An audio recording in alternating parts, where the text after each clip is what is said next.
Welcome to Captain Forest podcast Heroes Voice.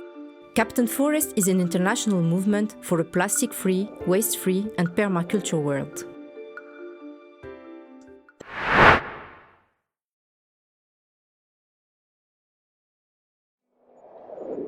Hello, welcome to Heroes Voice by Captain Forest. Today, we are happy to welcome Doun Moon from Korea, who is policy researcher working at GAIA, the Global Alliance for Incinerator Alternatives. Municipal waste is often considered solid waste generated by households, commercial establishments, and institutions. The improper management of municipal waste harms the environment, climate, and human health. Global data shows that waste is mismanaged in this way. 69% of waste is disposed of in landfills or openly dumped. 11% is treated through incineration, and only 19% undergo material recovery through recycling and composting. The improper waste management leads to environmental harm, as it causes land, soil, water and air pollution, and it destroys the natural habitat of wildlife, leading to the loss of biodiversity and disruption of local ecosystems. Waste mismanagement impacts climate, affects our health, and put workers involved in waste collection, sorting, and disposal at risk. Believing that the Global South is responsible for the waste crisis is a misconception. A study from the World Bank reveals that waste generation is proportional to the national income level and increases with growing urbanization. Therefore, high-income countries generate more waste than low-income countries. This podcast episode will focus on the climate impacts of waste mismanagement, and we are hosting today Doun Moon, an expert at the Global Alliance for Incinerator Alternatives, who published an important study about how reducing waste is a climate changer. We have a good news to share. Reducing waste is a direct line of action against the climate crisis. So hi Doun, it's a pleasure having you with us today. Can you introduce yourself? Bonjour tout le monde, je suis Doun Moon, je viens de Corée du Sud et je vis à Séoul. I'm with an organization called GAIA, Global Alliance for Incinerator Alternatives, which has 4 offices across the globe. And I work as a researcher looking into waste policies and supporting grassroots communities to build zero waste systems. Okay, thank you very much, Doun, to be with us today.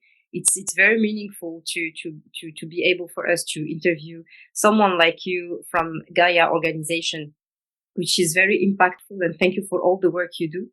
And so recently you've been working on a study about how reducing waste can be a climate changer.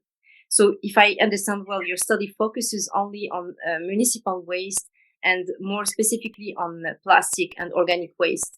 So can you tell us more about it, and can you give us first an overview of the global waste figures? Give us data and facts.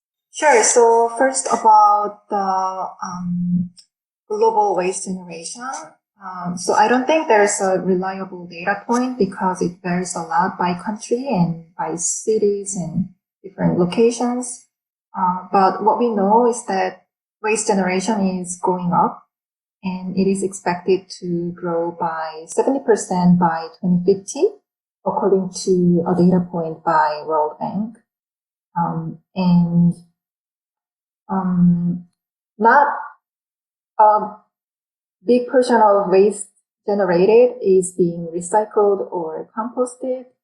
So one data point we have is that less than 20% is being recycled or composted. And I believe it's worse in many places where collection is not great.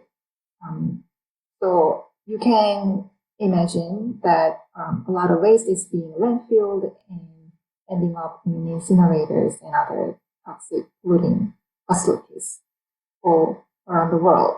But we are making changes with grassroots groups, and zero waste systems are being built everywhere. So I'm excited to share about what's happening in the waste world and about different categories of waste. So Can you explain what are the categories of waste? Because not everyone understands the type of categories, and we want to make sure that they understand the context of your study, that you're focusing on municipal waste. So when we talk about waste, you can think about two big categories, which are hazardous waste and non-hazardous waste.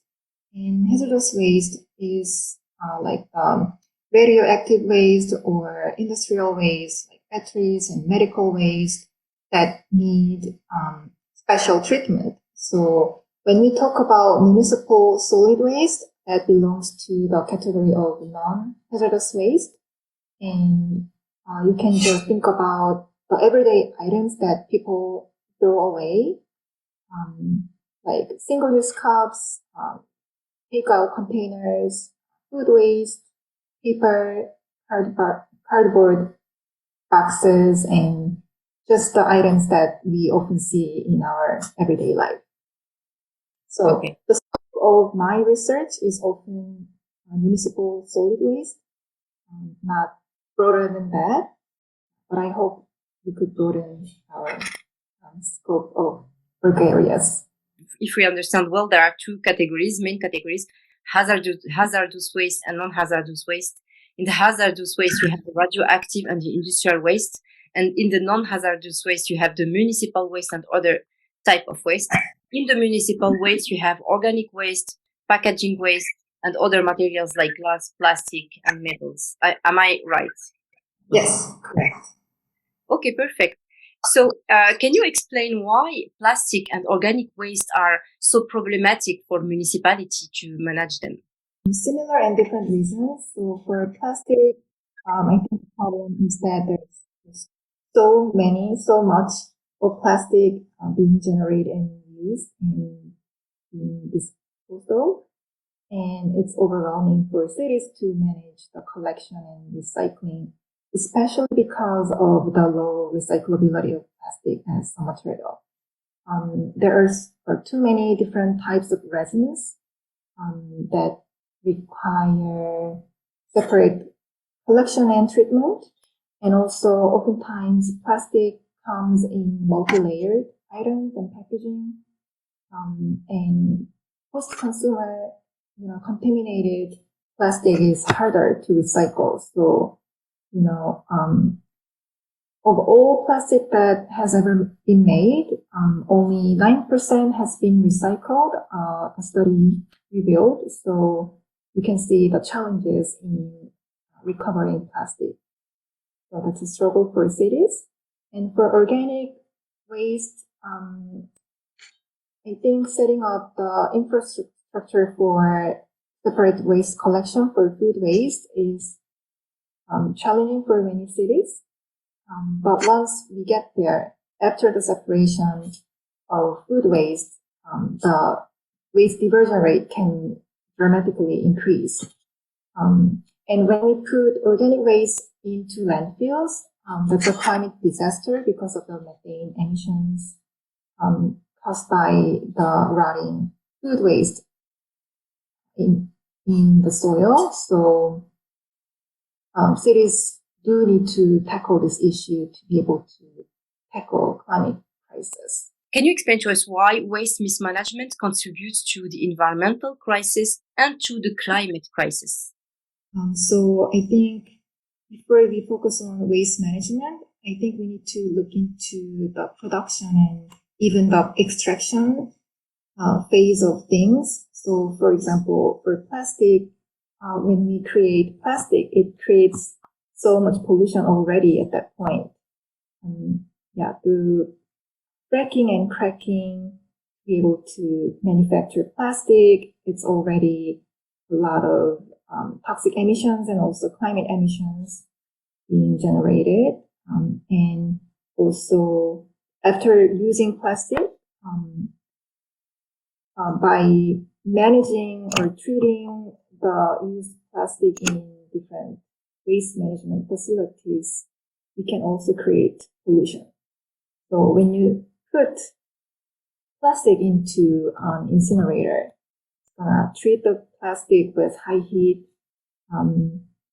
and basically burning, and it leads to toxic emissions as well as climate emissions, climate polluters, and it can affect the health of the workers that are in the incinerator facilities and also the nearby residents, and also the emissions and the toxic ash coming out of the incinerator and the wastewater, all the pollution created by incinerator could impact the ecosystem around the community.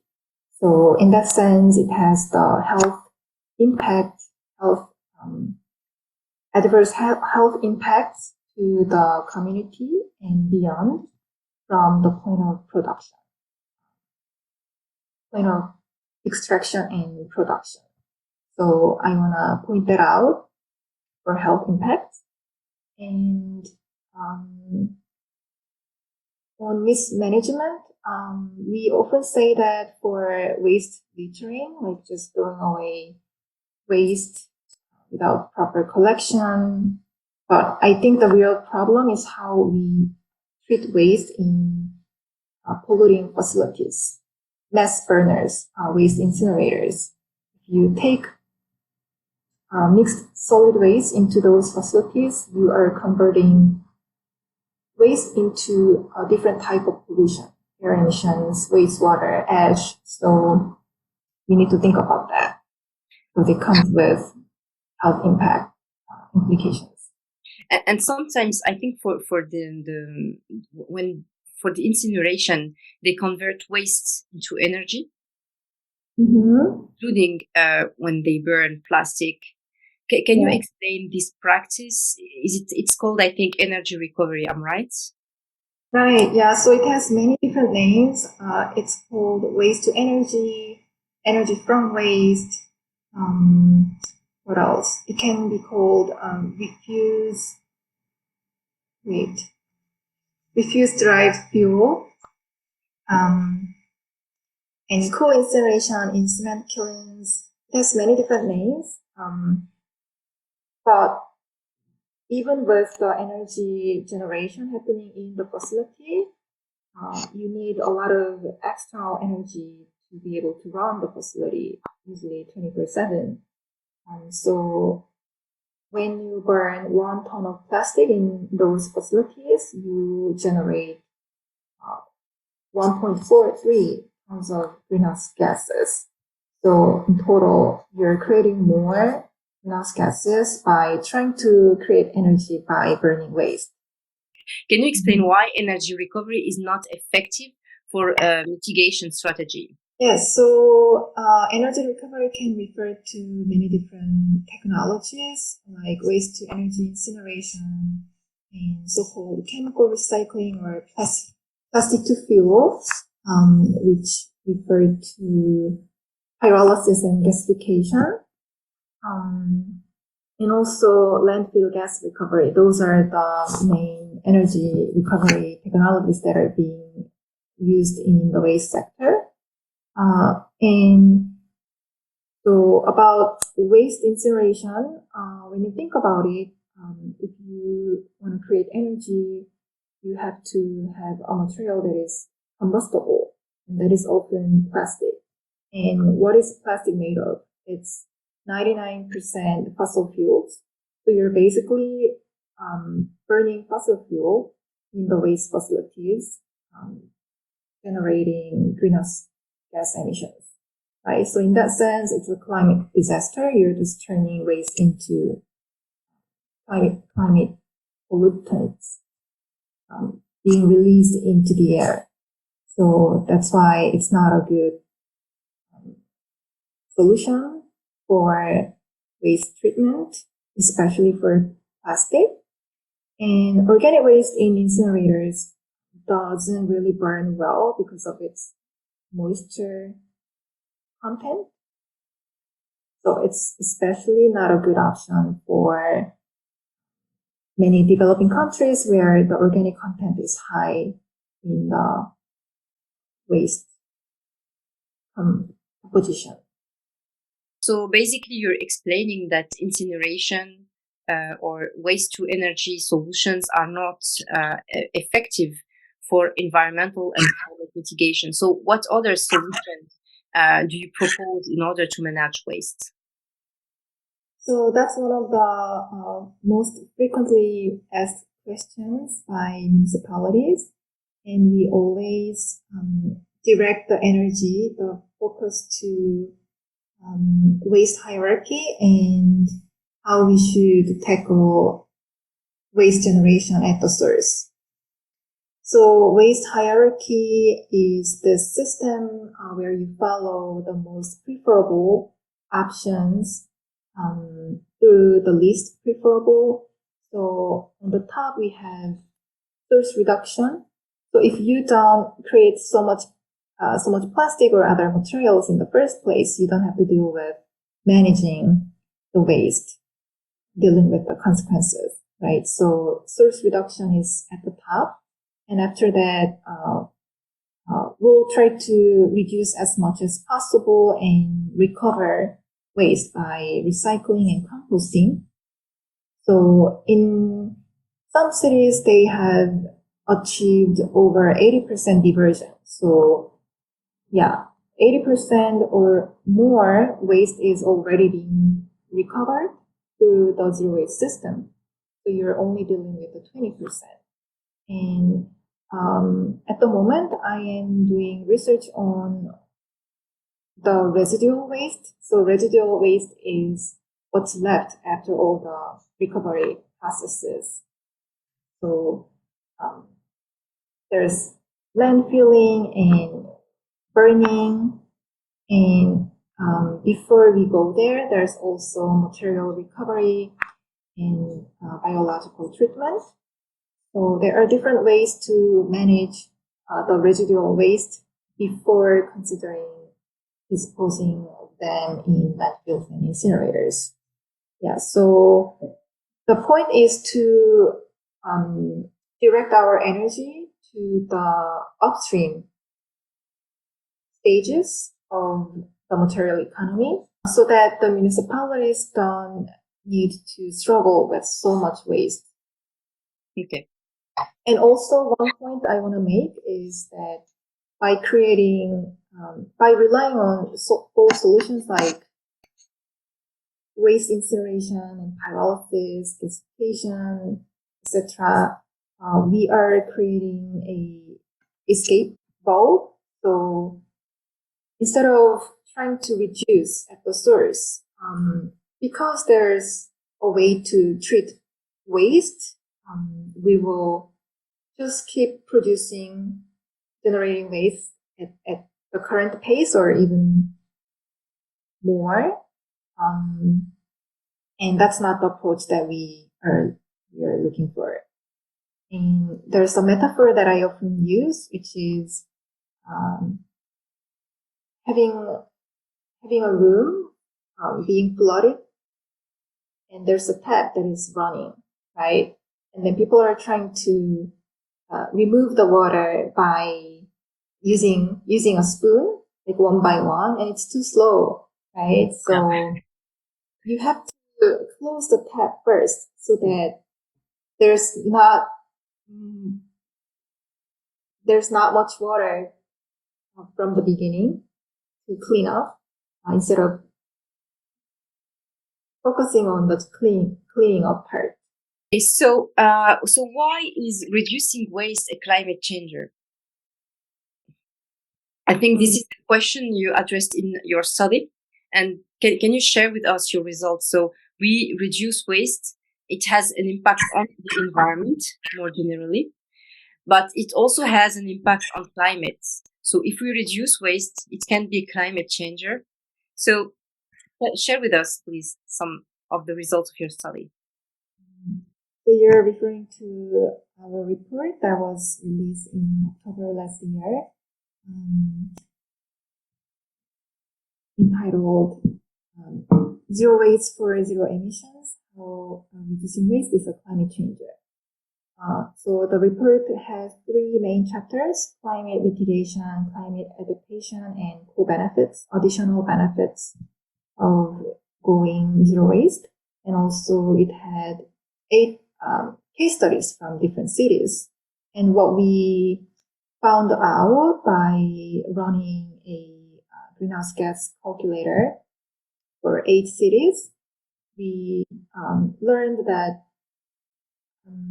doing source separation and recovering organic waste, so diverting organic waste from landfills, had an amazing impact for greenhouse gas savings, because when you put organic waste without source separation to landfills, it creates methane emissions, which are more potent compared to CO2.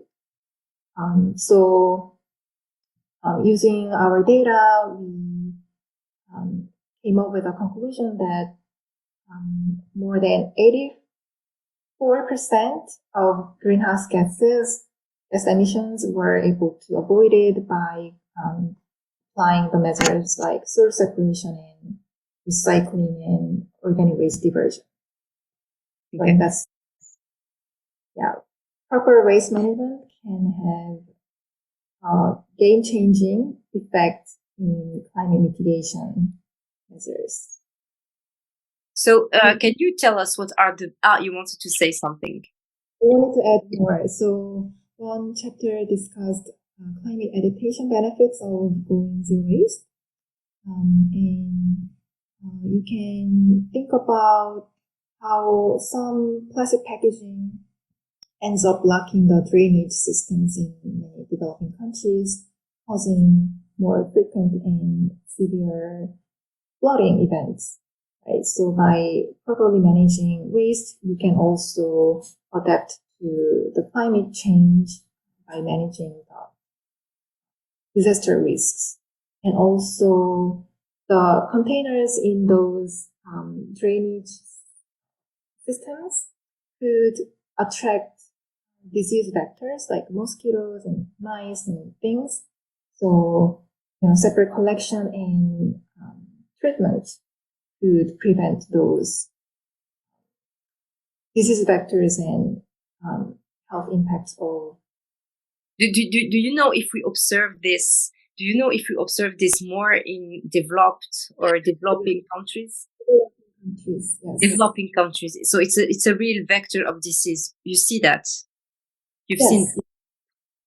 Think about how some of the uncollected plastic containers could attract disease vectors like mosquitoes and mice, and that leads to diseases like malaria in many developing countries. So by managing plastic waste better, you can also reduce the risks of those diseases. So that's like malaria.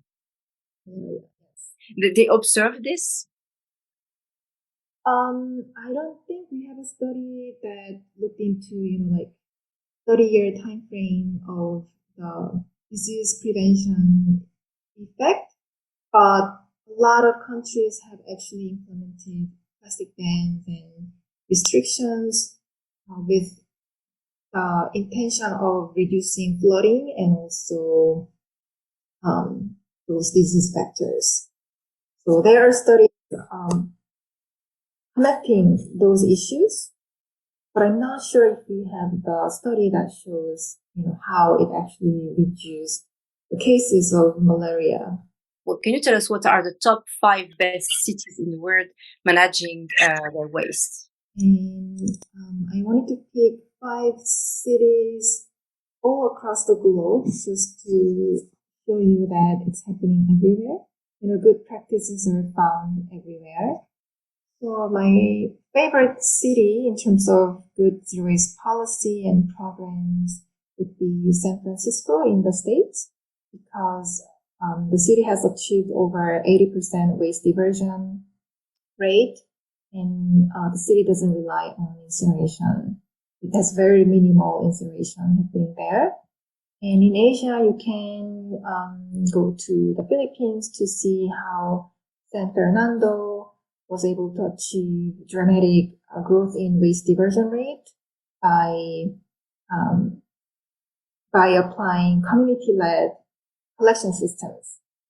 And also Kerala, India has a good organics management system. So those two countries shine in Asia. And Capanori in Italy is a zero waste pioneer in Europe. There are, I think, more than, 400 or 500 cities in Europe that are doing efforts for zero waste policy and programs. And Capanori is one of the first and best cases that we can see in Europe. And Buenos Aires would be a good example in terms of working with waste pickers. Waste pickers are often invisible, but they contribute to waste collection and management a lot. World Bank report says about 15 to 20%, and some statistics say up to 50% in some countries, even though they are not formalized and they struggle with working conditions, but their contribution is amazing. And in Buenos Aires, you can see the great work, the impact of waste pickers' work. Yeah, or maybe it's rather a country in Africa. Yeah. Rwanda would be my pick because it has very progressive plastic policies. It has been banning a lot of plastic items, including plastic bags, and the enforcement has been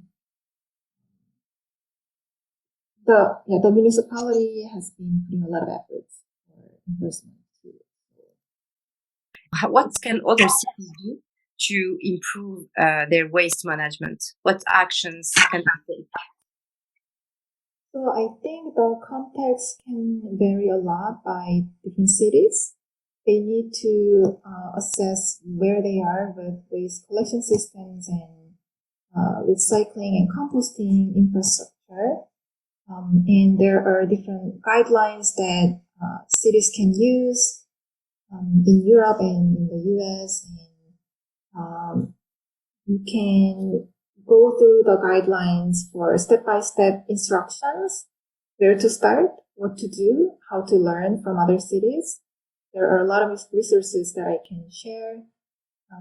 And one more thing I would say is that, don't get distracted by false solutions. The real solution is achievable, and a lot of municipalities have already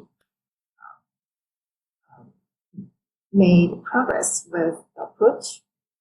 So by being distracted by incineration and pyrolysis, gasification, some kind of burning, that would delay the journey to achieving real zero waste. Interesting. And what companies can do? Because companies have also a big responsibility in this waste crisis. So they also need to take actions and just keep greenwashing us. So what can companies do to reduce waste? Yes, so companies are the ones that are putting so much plastic into the world, into the world. So in line with the waste hierarchy that we talked about before, we have to put a stop to so much production of problematic materials. So especially the fast-moving consumer goods companies could do so much better to come up with alternatives to plastic packaging, and they should be held accountable for the profit they are making from producing waste, generating waste. So source reduction would be the first ask to them, and I think we also need to work with them to come up with reuse systems and other alternative solutions together. So if I have to summarize what should be done first, at the first place, we need to have a source reduction. So companies reducing the production of plastic and any other type of material. So this is the first prerequisite. And then replacing the existing system with refill systems. And then at the city level, they need to have the proper infrastructure in order to collect this waste, separate it, treat plastic and organic waste in different processes. So plastic might be recycled, organic waste will be composted. And then also one important point that you mentioned is to involve the communities in a more democratic and fair process. Am I right? Okay, thank you. So any words to conclude this interview, Doun? So for those who are watching this video, one point I want to make is not to feel bad about generating waste on a daily basis, because I feel guilty myself, but that's not the point. I think we are often locked into a system where we are like almost forced to generate waste unnecessarily, and changing the system is what we want, not just feeling guilty and depressed or something. So be vocal about changing systems in your community and beyond, instead of just trying to minimize waste as an individual, because your opinion matters, and we can build a zero waste system together with collective efforts. Thank you everyone for watching us, and see you soon for a new episode of Hero's Voice by Captain Forest.